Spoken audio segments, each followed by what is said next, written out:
Investment in security market is subject to market risk. Please read all documents carefully before investing. Share बाजार में निवेश बाजार जोखिमों के अधीन है। निवेश करने से पहले सभी दस्तावेजों को हेलो हेलो हेलो। आज मार्केट ने काफ़ी अच्छा खासा पहले तो रैली दिखाया ऊपर की तरफ, कोशिश किया ऑलमोस्ट 850 तोड़ने की, पर कुछ टूटा नहीं। फिर मार्केट ने एकदम से रिवर्स मारा सीधा नीचे तक, ऑलमोस्ट 676 650 तक की रैली की। फिर से ऊपर कोशिश किया, फिर तो 800 भी नहीं टूटा। फिर नीचे की तरफ रैली की, ऑलमोस्ट किधर तक जाता है ये, 600 के आसपास को टच किया और फिर ऊपर की तरफ क्लोज हो गया। आज की ट्रेड की बात की जाए तो मैं आपको दिखा देता हूँ। आज हो गया है मुझे लॉस, तो ये 10 पॉइंट्स का लॉस रखा है मैंने था, जैसे मैंने पहले भी बताया था 10 पॉइंट्स का ही ज़्यादा रखूँगा मैं। प्रॉब्लम क्या हुआ पता है क्या, मुझे लगा यहाँ पर रैली आ गई है, ठीक है, तो इसलिए सेकंड कैंडल पर मैंने ले लिया। जैसे ये ओपन हुआ मैंने ले लिया, ऊपर अच्छा खासा गया, फिर बाद में फिर से नीचे आ गया और नीचे इधर ही एसएल मेरा चला गया। अगर मैं और देर रुकता तो यहाँ तक गया रहता और इतना भी ऊपर नहीं जाता था। फिर देखो किधर क्लोज हुआ है, तो रिवर्सल आ गया और फिर ऊपर की तरफ गया, तो इतना कुछ हुआ नहीं। चलो ठीक है, कोई बात नहीं, मैंने बोला। फिर बाद में कंसोलिडेशन बहुत देर तक चला और ऊपर की तरफ दिख रहा था मार्केट जाएगा, पर कुछ हुआ नहीं और अचानक से नीचे गिरने लग गया। और ओआई जो बता रहा था उसका अपोजिट ही करने लग गया था मार्केट। 750 को सपोर्ट था, वो भी इजी तोड़ दिया। 700 को भी बहुत तगड़ा सपोर्ट था, 2 बार डिप किया और नीचे की तरफ ही रैली कर दी। पर ये लास्ट में था, 2 बजे के बाद तो मेरा इंटरेस्ट ही मतलब इतना नहीं आने लग गया था। मैं सोचा अभी अभी नीचे की तरफ रैली तो आ गई, पर श्योर शॉट नहीं था क्योंकि ऊपर भी जा सकता था इधर, तो इसलिए मैंने बोला इधर रिस्क नहीं उठाता मैं, तो इसलिए मैंने छोड़ दिया। आज के लिए एक ही ट्रेड रख दिया मैंने। एक्चुअली मैं नीचे लेने वाला था, पर यहाँ पर इतना कन्फर्मेशन नहीं आ रहा था और ऊपर बहुत स्ट्रॉन्ग रेजिस्टेंस था 750 पे।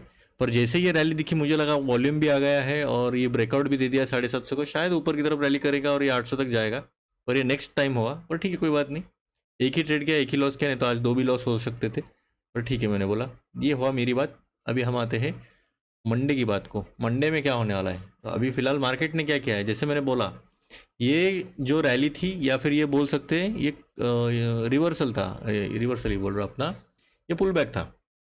डे वाइज के हिसाब से ये पुल बैक आ गया था, एकदम से नीचे नहीं गिरता है ना मार्केट, तो ऊपर की तरफ ये हो गया। और मैंने जैसे बताया ये कैंडल डिसाइड करेगा, पर प्रॉब्लम ये हुआ है अगर ये कैंडल इसके नीचे क्लोज होता तो मैं सोचता था कि भाई अभी हाँ ठीक है नीचे की तरफ रैली कर सकता है, पर ये थोड़ा ऊपर ही क्लोज हुआ और ये कैंडल को अभी तक इसने चैलेंज नहीं किया। मतलब क्या, 550 और 500 को चैलेंज नहीं किया अभी तक, तो इसके वजह से ये प्रॉब्लम आ रहा है कि अभी भी मार्केट थोड़ा कंसोलिडेशन फेज में जा सकता है। इधर 2-3 कैंडल हो सकते हैं, या फिर कल की कैंडल भी हो सकती है, या फिर मार्केट को अगर लगा तो नीचे की तरफ भी रैली कर सकता है, या फिर थोड़ा सा ऊपर स्लाइड कंसोलिडेशन में भी जा सकता है, तो वो डिपेंड करेगा।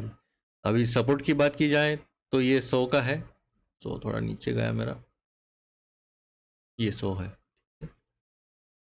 तो 100 का पैनिक एक्सटेंशन जोन है। यहाँ से अगर बहुत ज़्यादा सेलिंग आती है तो यहाँ तक उठा सकता है यहाँ से मार्केट। यहाँ पर स्ट्रॉन्गर सपोर्ट है 300 का, फिर 500 से 550 का इमीडिएट सपोर्ट है। अभी अगर मार्केट समझो इधर से अगर किधर भी ओपन होकर नीचे की तरफ आने लगता है तो 500 550 को उठा के ऊपर लेके जा सकता है। अगर रेजिस्टेंस की बात की जाए तो 750 और 800 इमीडिएट सप्लाई, यहाँ पर आप देख सकते हो विक बनाया है, तो इमीडिएट सप्लाई है। फिर 900 से 24,000, ये जो 100 का रेंज है ये खतरनाक रेजिस्टेंस वाला जोन है। अभी मार्केट ने अगर इधर टच भी किया तो बहुत बड़ी बात होगी, क्योंकि काफ़ी तगड़ा रेजिस्टेंस आने वाला है इधर। और अगर रिवर्स ही करना है इसको तो 24,200 का ट्रेंड रिकवरी ट्रिगर हो जाएगा ये, फिर सीधा फिर 500 और ये फिर सीधा 25,000 तक की रैली कर सकता है ये। अगर नो ट्रेड जोन की बात की जाए तो 600 से 750, जैसे कि ऊपर और नीचे दोनों तरफ तगड़ा कंपटीशन चलने वाला है, जैसे आज चला। मैंने जैसे बताया था पिछले वीडियो में भी मैंने बताया था, आई गेस 600 से नहीं 550 से 800 तक का मैंने बताया था ना, 650 के आसपास, हाँ 650 से 800 का ही बोला था मैंने।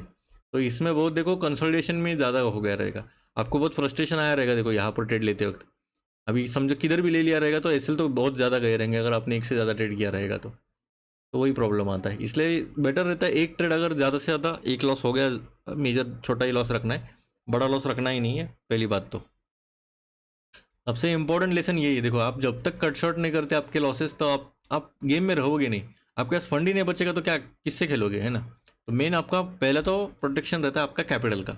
फिर बात आती है कि बाबा प्रॉफिट हो गया या लॉस। लॉस तो मेजरली लिमिटेड रखे, प्रॉफिट का रेशियो थोड़ा ज़्यादा रखे। भले 10 बार लॉस हो, पर तीन या चार इसमें ही आपका वो 3-4 क्या बोलते हैं प्रॉफिट में ही वो निकल जाना चाहिए, तब वो ठीक है उस महीने में। और अगर आपको थोड़ा लेसन दे सकता हूँ मैं, अभी थोड़ा सा टाइम है इसलिए। तो मेजरली देखो ये फील्ड में मैंने जितना, मेरे अभी 100 दिन हो जाएंगे पूरे, तो मुझे तो इतना ही लगा कि इसमें आपको एक फिक्स स्ट्रैटेजी रखनी पड़ेगी मेरे हिसाब से कम 3 से 6 महीने तक। अगर आपको ज़्यादा लॉसेस होने लग गए तो फिर वो स्ट्रैटेजी में थोड़ा प्रॉब्लम आ गया, या फिर आपकी इमोशनल इंटेलिजेंस पे भी काम करना पड़ेगा आपको। आपका सेटअप जैसे आपको लगता है कि बाबा हाँ ये सेटअप हो रहा है, लेने के लिए मत लो। खुद से सवाल पहले करो कि क्यों लेना है ये। हाँ, अभी लेने की वजह अगर 3-4 रीजंस निकल रहे हैं आपके, या फिर आपके हिसाब से आपका सेटअप फिक्स्ड हो रहा है, तभी आप लो, नहीं तो ना लिया तो भी बेटर रहेगा। No trade is way better. ठीक है, चलेगा। फिर आपको ये वीडियो पसंद आया तो लाइक शेयर और सब्सक्राइब कीजिएगा। अगर ये वीडियो नहीं देखा तो यहाँ पर आप देख सकते हो। Thank you.